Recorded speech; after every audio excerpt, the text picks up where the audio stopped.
One of the most challenging dishes I've ever prepared, I would have to say when I was working at Trotter's. So now that's a kitchen where you have one cook to one dish. And there was actually several dishes that were very difficult, but one in particular was this eggplant terrine. It had an eggplant terrine and a roasted beet terrine. It had arugula puree. It had a goat cheese ice cream. It had like all these elements. The thing with the terrine, it has to have time to set up.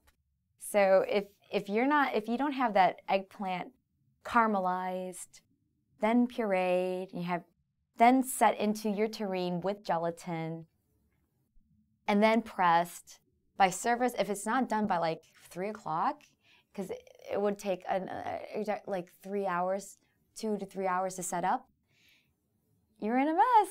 So it was a real challenge to make that dish because, you know, you had to caramelize. It was caramelize this much eggplant into this much, caramelize it down, reduce it, and it took a lot of like care and watching the eggplant. And so I think that was a really difficult dish for me because you heard all the other elements that I had to do with it, and it was done fresh every day. So that was definitely a challenging dish. It gave me a lot of discipline to do what I do today. I definitely don't do dishes right now that require so much work for one dish. But it's kind of fun to be challenged as a cook too, to be kind of running around in a sense, because like this dish is so hard, and you like go home thinking about, oh gosh, I have to do this tomorrow. But it kind of excites you because it is, if you were doing something as simple as like making then we'd be making mashed potatoes from a box or something. We want that challenge as cooks.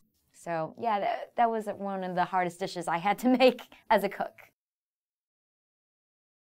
A terrine is like a mold, and it's a mold that is set with either like maybe gelatin or some other kind of binder. And the beauty of it is you could put whatever you want into it, layer your flavors, and then you slice it, and it opens up a beautiful mosaic or design.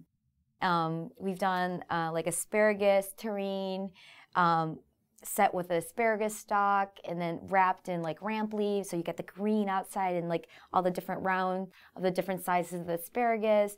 Or you can do like layers of like beets with different colors. You can do all, with fish, like a seared fish in there, and then wrap it with some smoked salmon. So it's a nice technique, and you can go crazy with what you want to do and express yourself with a terrine.